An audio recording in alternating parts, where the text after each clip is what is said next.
Bonsoir à tous et merci de regarder RTI 1. Voici les titres de ce journal.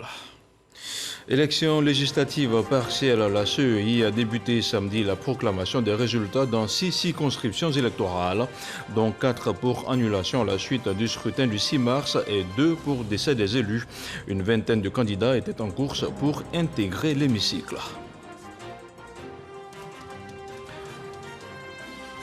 600 sacs de sucre d'origine brésilienne d'un poids total de 30 tonnes et un peu plus d'une tonne de cannabis ont été saisis il y a quelques jours par des agents des douanes ivoiriennes. Le commandant de l'unité mobile d'intervention rapide appelle les populations à collaborer pour mettre fin aux pratiques malsaines. Et puis nous irons en Chine où au moins 12 personnes ont péri et près de 140 ont été blessées dimanche dans l'explosion d'une conduite de gaz dans un quartier résidentiel dans la province de Hubei. Les opérations de secours se poursuivent, a précisé dans un communiqué le bureau de gestion des catastrophes de la ville de Xi'an où s'est produite la déflagration. Voilà pour les titres. Merci de regarder RTI 1. Le samedi 12 juin marquait la reprise des élections législatives dans 6 circonscriptions. Une journée électorale qui s'est déroulée dans le calme pour des populations qui étaient appelées à élire leurs représentants au Parlement. Après le vote et le dépouillement, les premiers résultats sont désormais connus.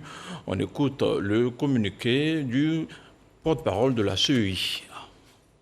Résultat des élections législatives partielles du 12 juin 2021. Circonscription numéro 025, Mankono commune et sous-préfecture. Population électorale 18 678. Votants 7 787. Taux de participation 41,69%. Bulletin nul 165, soit 2,12%. Bulletin blanc 105, soit 1,38%. Suffrage exprimé 7 622. Ont obtenu pour EPM Fofana Mohamed 2315, soit 30,37%. RHDP Fofana Salimata 5172, soit 67,86%. AGB Sotigi Koulibaly 30, soit 0,39%. Est élu Fofana Salimata du RHDP avec 67,86%. Circonscription numéro 148, Dabouyo et Gueyo, commune et sous-préfecture. Population électorale 17 203. Votants 7 134. Taux de participation 41,47%. Bulletin nul 337, soit 4,72%. Bulletin blanc 92, soit 1,35%. Suffrage exprimé 6 797. Ont obtenu PFG Kanga Amani Serge 19, soit 0,28%. GEM Balo Bafetege 17, soit 0,25%. RHDP Dogui Marie Noël 2725, soit 40,09%. Indépendant Bobo Kwasi David 20, soit 0,29%. PDCI RDA Blé Saï Félix 3924, soit 57,73%. Est élu Blaise Saï Félix du PDCI RDA avec 57,73%. Circonscription numéro 203, Séguéla commune. Population électorale, 16 267. Votants, 4 345. Taux de participation, 26,71%. Bulletin nul, 70, soit 1,61%. Bulletin blanc, 40, soit 0,94%. Suffrage exprimé, 4 275. Ont obtenu PDCI RDA, EDS, Ali Bakayoko, 383, soit 8,96%. RHDP, Bakayoko Zoumana, 3852, soit 90,11%. Est élu Bakayoko Zoumana du RHDP avec 90,11%. Circonscription électorale numéro 174, Dogbo et Grand Béribi, commune et sous-préfecture. Population électorale, 23 602. Votants, 9 346. Taux de participation, 39,60%. Bulletin nul, 446, soit 4,77%. Bulletin blanc, 60, soit 0,67%. Suffrage exprimé, 8 900. Ont obtenu Aka, Konan Kwame Armand, 2781, soit 29%. PS, Saré Niepo Edmond, 20, soit 0,22%. RHDP, Gosso Franck Gérard, 2477, soit 27,83%. Indépendant, Niaoué Guy Jérôme, 27, soit 0,30%. FPI, Yulo Rose épouse Niepa, 93, soit 1,04%. EDS, Yepawa Cyril, 3642, soit 40,92%. Est élu Yepawa Cyril de EDS avec 40,92%. À Toutou, Jacquesville, commune et sous-préfecture, circonscription numéro 085. Population électorale, 25 054. Votants, 9 827. Taux de participation, 39,22%. Bulletin nul, 321, soit 3,27%. Bulletin blanc, 65, soit 0,68%. Suffrage exprimé, 9 506. Ont obtenu pour ECDC, Lobo Anke Léon, 4 338, soit 45,63%.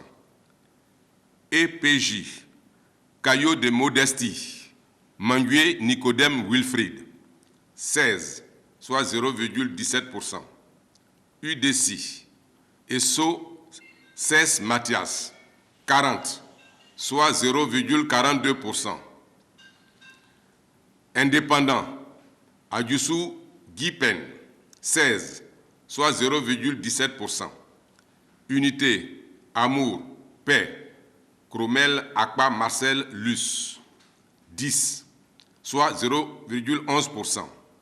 RHDP, Yurugu Pierre, 3744, soit 39,39%. PDCI RDA, EDS, Aka Adio Marie-Ange, 1232, soit 12,96%. MAD, Esso Gémis Lambert, 45, soit 0,47%. Est élu Logo Anke Léon de EC2C avec 45,63%. Circonscription numéro 11, Gbelo, Gwekan, Kona, Waninou, Sabudougou et Santa, communes et sous-préfectures. Population électorale, 19 857. Votants, 13 701. Taux de participation, 69%. Bulletin nul, 491, soit 3,58%. Bulletin blanc, 256, soit 1,94%. Suffrage exprimé, 13 210. Ont obtenu pour DDU, Diomandé Abdoul Amara, 5 869, soit 44,43%. Le RHDP, Mamadou Sanogo, 7 085, soit 53,63%, est élu. Mamadou Sanogo de RHDP avec 53,63%. Voilà, c'était pour vous la proclamation des résultats des élections législatives partielles proclamées par Émile Ebrotier, porte-parole de la CEI. Mercredi dernier, le ministre de la Défense a visité le Salon international de la sécurité et de la défense d'Abidjan. Shield Africa s'est tenu à l'école de police. Il a accueilli environ une centaine d'exposants en provenance d'une vingtaine de pays. La rencontre avait pour objectif de répondre aux défis de défense et de sécurité en Afrique. Le reportage d'Ahmed Traoré est commenté par Alexis Ouedraogo. Élever le niveau général de sécurité comme condition à la croissance économique dans les pays africains. C'est l'objectif du Salon international Shield Africa. Il présente les dernières évolutions dans les secteurs de la sécurité, de la défense et de la protection civile sous forme de présentation de matériel en stand et par le biais de présentations grandeur nature, démonstrations dynamiques et autres conférences et ateliers. Le Shield Africa est un très grand événement organisé par la Côte d'Ivoire tous les 2 ans, n'est-ce pas, qui met en exergue le savoir-faire des entreprises. C'est la raison pour laquelle nous, étant en Afrique du Sud, dans le cadre de la coopération Sud-Sud, en Afrique, nous avons voulu, n'est-ce pas, participer, n'est-ce pas, pour mettre en exergue les produits et le savoir-faire. Nous sommes fournisseurs de tous les corps d'armée en Côte d'Ivoire. Nous espérons aujourd'hui développer nos activités en renforçant notre présence. En plus de la fabrication des chaussures que nous faisons localement, c'est de produire également tous les habillements localement en Côte d'Ivoire. Pour le ministre d'État, ministre de la Défense, Shield Africa est le cadre de l'innovation technologique avec en plus des solutions efficientes adaptées aux pays africains. On me parle de 95 exposants et je dois dire que ce que j'ai vu est vraiment impressionnant. Vous avez toutes les gammes donc, de moyens de défense et de sécurité indispensables à une armée moderne, que ce soit au niveau de la formation, que ce soit au niveau de la protection des frontières, que ce soit au niveau de l'armement, que ce soit au niveau le plus simple. Donc je dois dire que toutes les solutions sont réunies à ce salon. Shield Africa s'adresse principalement aux décideurs des institutions publiques et privées. Il a été créé en 2013 et se tient chaque 2 ans à Abidjan. Et puisqu'on parle des affaires militaires, je vous donne lecture de ce communiqué de l'état-major général des armées. Le samedi 12 juin 2021, aux environs de 19h, une patrouille de reconnaissance des forces armées de Côte d'Ivoire a été l'objet d'une attaque complexe sur l'axe Teini-Togolo-Kaye, localité frontalière du Burkina Faso. Il s'agit d'une embuscade avec usage d'engins explosifs improvisés au contact duquel un des véhicules a sauté. La riposte du détachement a permis de sécuriser la zone et de porter secours aux blessés. Le bilan fait état de 3 morts, dont 4 blessés. Et ces derniers ont été évacués et pris en charge.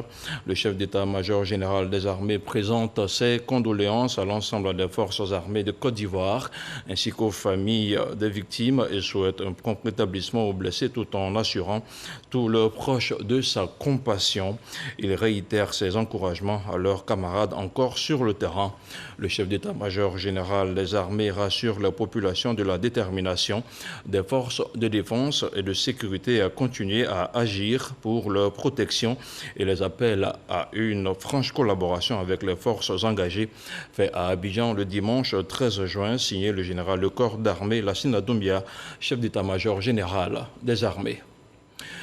Je vous le disais en titre, l'unité mobile d'intervention rapide des douanes vient de réaliser un joli coup de filet. Elle a procédé à la saisie d'1 tonne de cannabis et de 30 tonnes de sucre.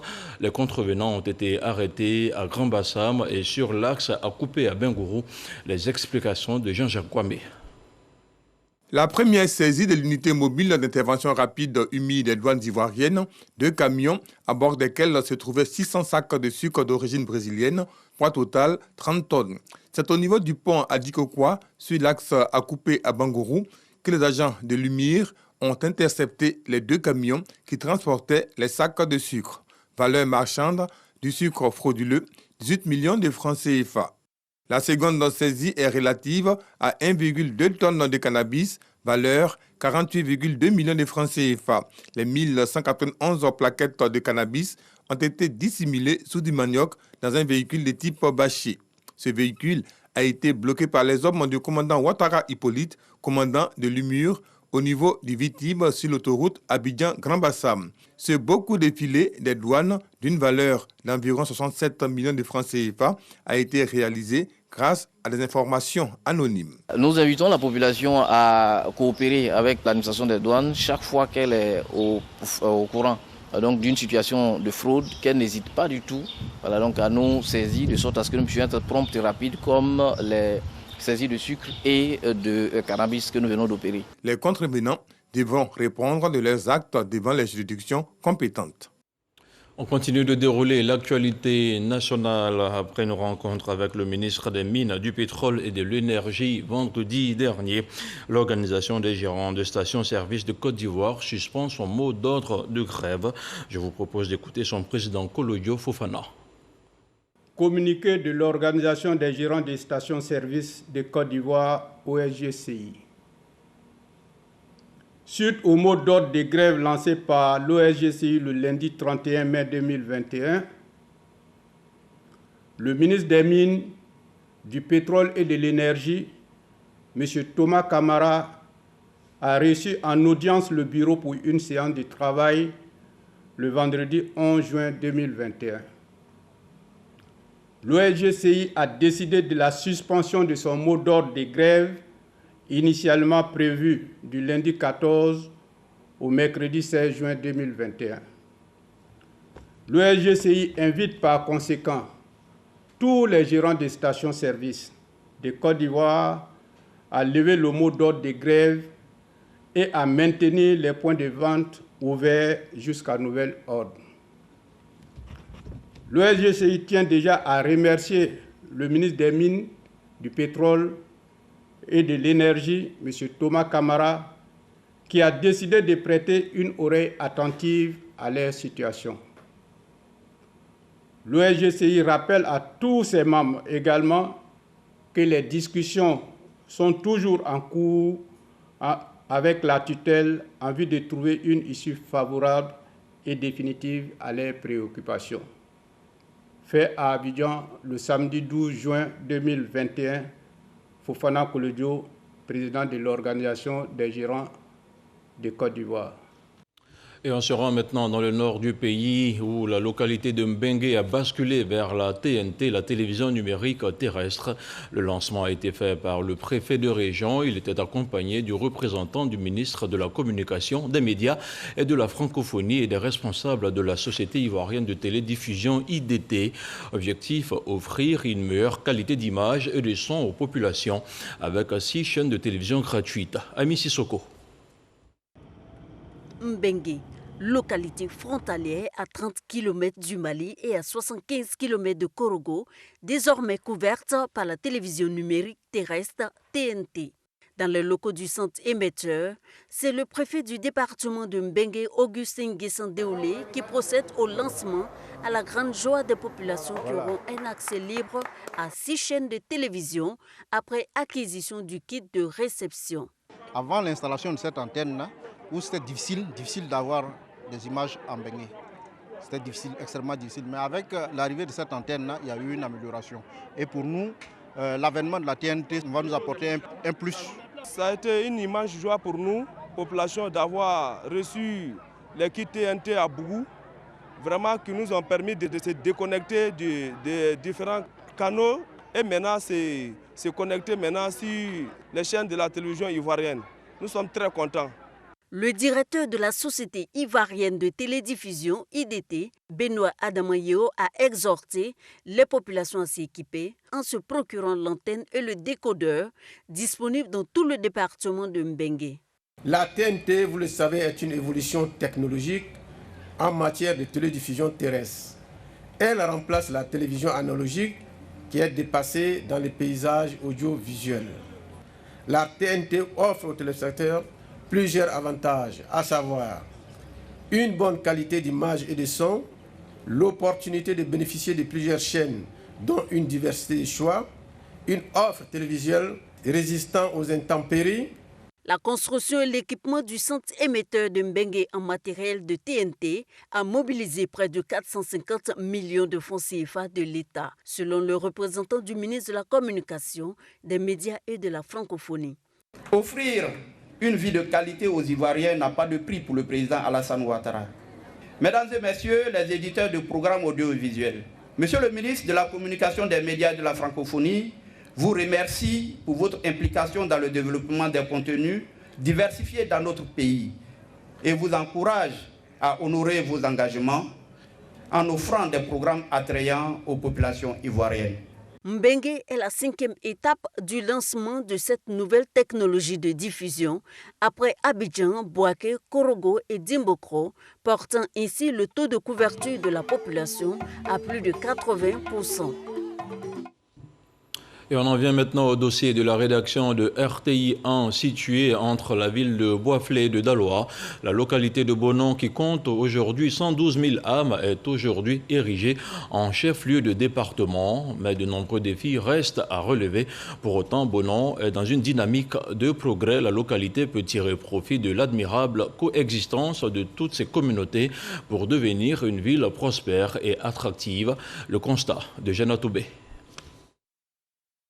Hier, gros village cosmopolite, puis sous-préfecture. Bonon, aujourd'hui, est chef-lieu de département.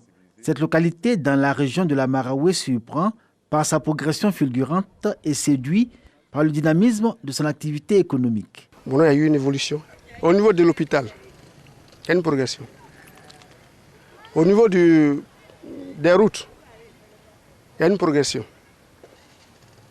Et au niveau des écoles, il y a encore une progression. Aujourd'hui, avec l'acte que vient de signer le chef de l'État, cela va obliger certains ministères à ouvrir déjà des directions départementales ici au sein du département de Bonon. Ça, c'est déjà un pas. Rapprocher l'administration des administrés. Un véritable challenge. La nomination de Claude Yapi-Ogou comme préfet du département de Bonon. Cet administrateur civil a déjà pris la mesure de sa mission. Aujourd'hui, au niveau de Bonon, la jeunesse a un problème d'emploi. Il y a beaucoup de jeunes aujourd'hui qui n'ont véritablement pas de boulot au niveau de Bonon. Donc c'est un peu un cri de cœur qu'on lance à l'endroit de M. le maire et puis de toutes les autorités compétentes de la ville de Bonon. Nous avons bénéficié de l'ouverture d'une usine d'enfouissement d'ordures et les employés seront les yeux de Bonon. Alors donc vraiment, à ce niveau-là, les jeunes vraiment auront déjà de l'emploi. Et encore, nous avons envie la construction d'une unité de traitement de noix de cajou. Et les premiers employés, c'est la jeunesse de Bonon. Vraiment, on peut les rassurer pour dire que très bientôt, vraiment, il y aura une lueur d'espoir. C'est un paradoxe que les populations relèvent à l'envi pour épingler les jeunes.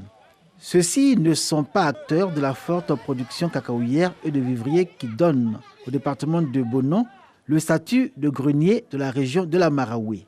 Les jeunes sont plutôt actifs dans le secteur de mototaxi, secteur organisé par la mairie. La question de l'accessibilité des populations à l'eau potable, un casse-tête pour les autorités du nouveau département. Le château d'eau de la ville montre ses limites et son incapacité à satisfaire les besoins en eau potable. Aujourd'hui, Bono est devenu une préfecture. Et la ville s'est agrandie. Donc, problème d'eau, il faut que vraiment on pense à ça.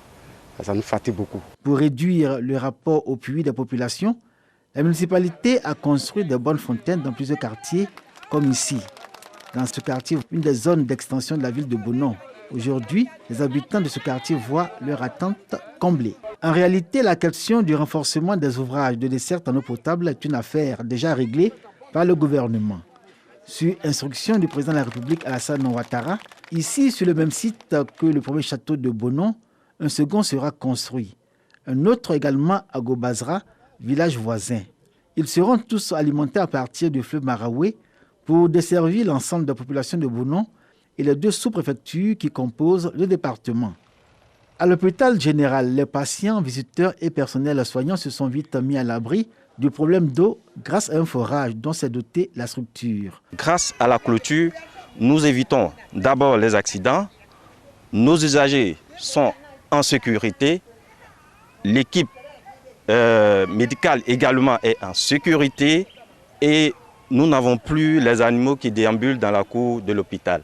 Certes, nous avons une maternité, mais nous n'avons pas de gynécologue. Bono, département. La mairie, par ses actions dans tous les domaines du développement, a tracé les signaux de son progrès. Et aujourd'hui, la préfecture, dont les locaux ne sont encore sortis de terre, est attendue pour en assurer la continuité par la présence de structures déconcentrées. C'est le défi majeur auquel le préfet engage toutes les populations, autochtones, allochtones et allogènes de cette localité bouillante que bien de personnes appellent la petite CEDAO, au regard de son cosmopolitisme, son harmonie intercommunautaire et son exemplaire vivre ensemble. Bonon, le défi du nouveau département, un dossier de Jeanne Toubé à revoir sur RTI 1. Je vous donne à présent lecture de ce communiqué du ministère de l'Assainissement et de la Salubrité.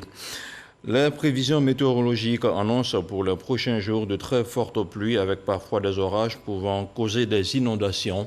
À cet effet, M. Bouaké Fofana, ministre de l'Assainissement et de la Salubrité, invite les populations à éviter les zones à risque et à redoubler de vigilance. Ensemble, luttons contre les inondations. Le centre d'appel ouvert est ouvert 24 heures sur 24. Le numéro de téléphone est le 27, le 22, le 50, le 80, le 50, signé Bouaké Fofana, ministre de l'Assainissement et de la Salubrité. On fait à présent le point de la situation de la Covid-19.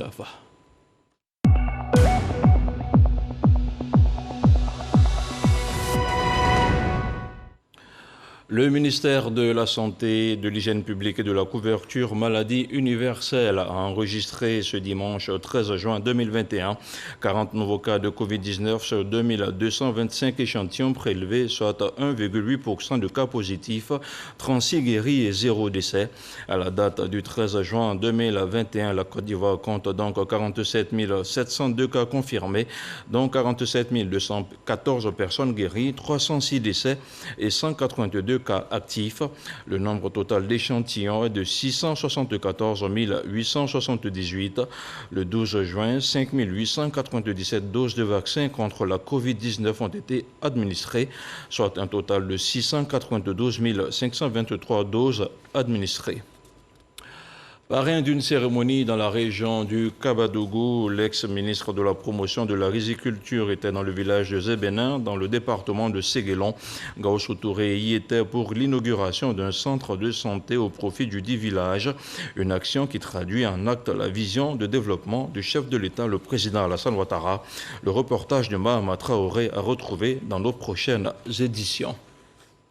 La Côte d'Ivoire, 4e producteur mondial de caoutchouc naturel, a abrité du 8 au 11 juin dernier le premier sommet mondial virtuel sur le caoutchouc. Ce dimanche, le président de l'APROMAC était l'invité de RTI 1 avec Herman Guivet. Eugène Crémian s'est prononcé sur les acquis du sommet virtuel. Voici un extrait de leur entretien. Je voudrais remercier M. le Premier ministre qui est venu en personne rehausser l'éclat de ce sommet mondial. Il nous a donné des orientations que mes équipes sont en train d'étudier et de d'approfondir.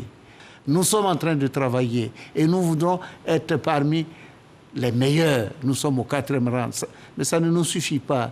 Nous voulons aller plus.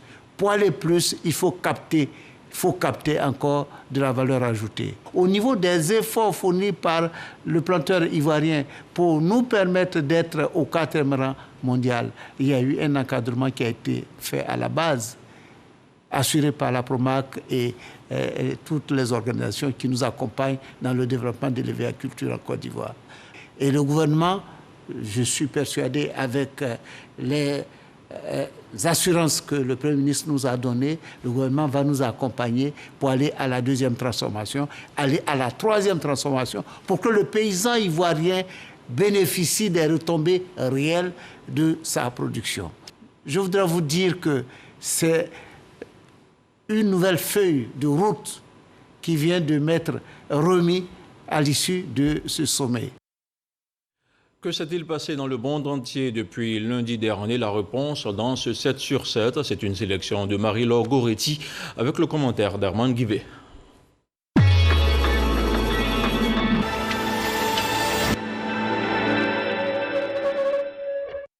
Le chef de Boko Haram, Aboubacar Sheko, se serait suicidé lors de combats entre le groupe djihadiste rival de l'État islamique en Afrique de l'Ouest.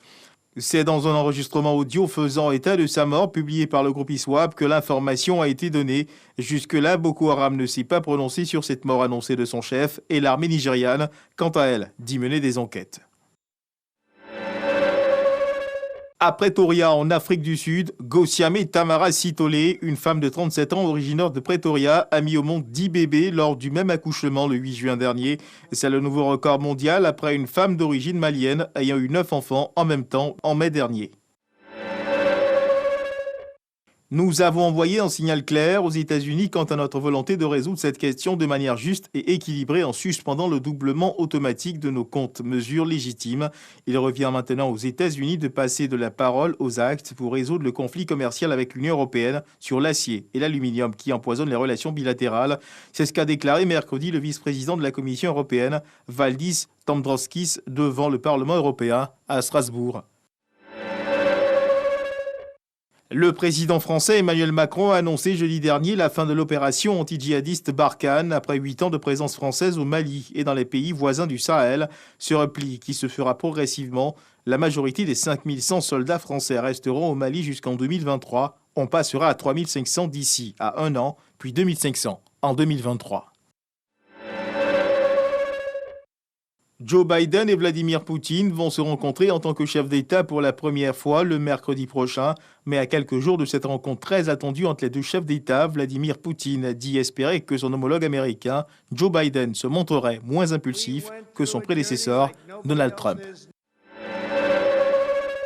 Le 12 juin 2016, le Pulse d'Orlando, une discothèque en Floride, avait été la cible d'un attentat terroriste perpétré par un homme lourdement armé au nom du groupe État islamique. L'attentat avait fait 49 morts et plus de 50 blessés.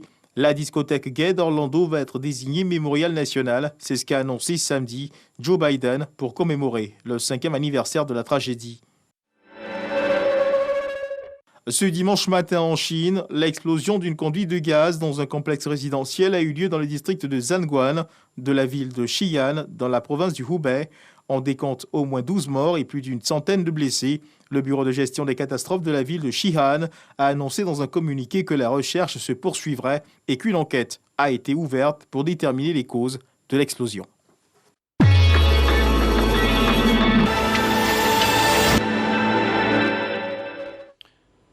Et c'est la fin de cette édition d'Information. Merci de l'avoir suivi. Retrouvez-la en intégralité sur le www.rti.ci.